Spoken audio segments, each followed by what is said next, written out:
زبان کی بہت ساری برائیاں ہیں. کسی کہنے والے نے کہا کہ جرمہ صغیر و جرمہ کبیر، کہ بہت چھوٹا سا ایک گوشت کا ٹکڑا ہے لیکن جو اس کے جرم ہیں وہ بہت بڑے بڑے ہیں. ایک چیز کو میں ہائی لائٹ کرنا چاہتا ہوں آج کے اس پروگرام کی وساطت سے، اور وہ ہے غلط بیانی، جس کو ہم جھوٹ بھی کہتے ہیں.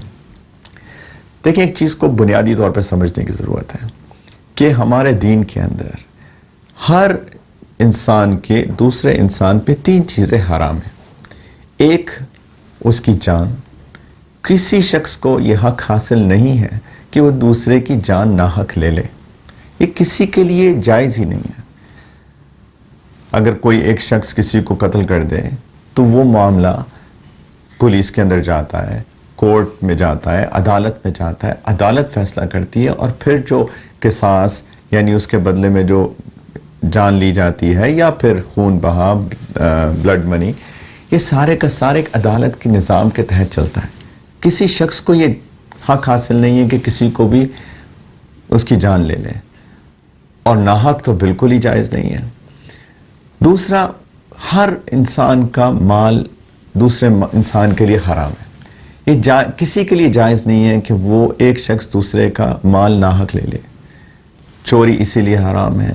اسی لیے اس کے بارے میں انشاءاللہ تعالی اللہ تعالیٰ توفیق دیں گے تو تفصیل سے بات کریں گے. لیکن کسی بھی قسم کی مال کے اندر کرپشن اسی لیے جائز نہیں ہے کیونکہ وہ کسی کا حق ہے، اور میں ناحق کسی کا مال نہیں لے سکتا. آپ میں سے کوئی کسی کا مال ناحق نہیں لے سکتا. اور تیسری چیز وہ ہے عزت.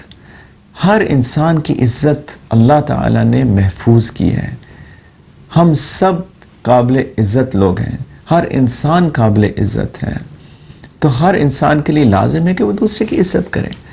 جب انسان کسی کو ساتھ جھوٹ بولتا ہے تو اصل میں وہ اگینسٹ دا فیکٹ کوئی چیز کہہ رہا ہوتا ہے، جو حقیقت ہوتی ہے اس کے برخلاف کوئی بات کر رہا ہوتا ہے.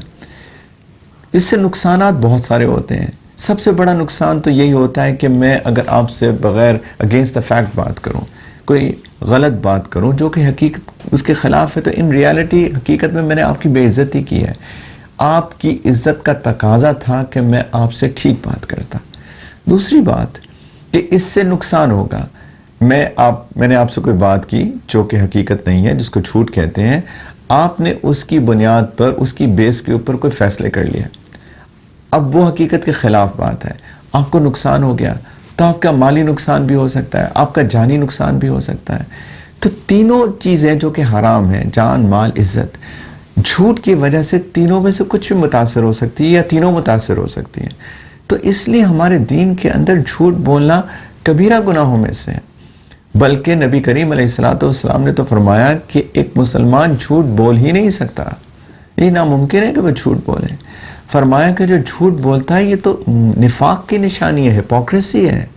آیت المنافق ثلاث، نبی کریم علیہ السلام نے فرمایا منافق کی 3 نشانیاں ہیں. ایک حدیث مبارکہ میں 4 نشانیاں ہیں. اذا حدث کذب، پہلی نشانی کہ جب وہ بولتا ہے تو جھوٹ بولتا ہے. وَإِذَا وَعَدَ أَخْلَفَ، وعدہ کرتا ہے تو وعدہ خلافی کرتا ہے. وَإِذَا اؤْتُمِنَ خَانَ، جب اس کے پاس کوئی امانت رکھوائی جاتی ہے تو اس میں خیانت کرتا ہے.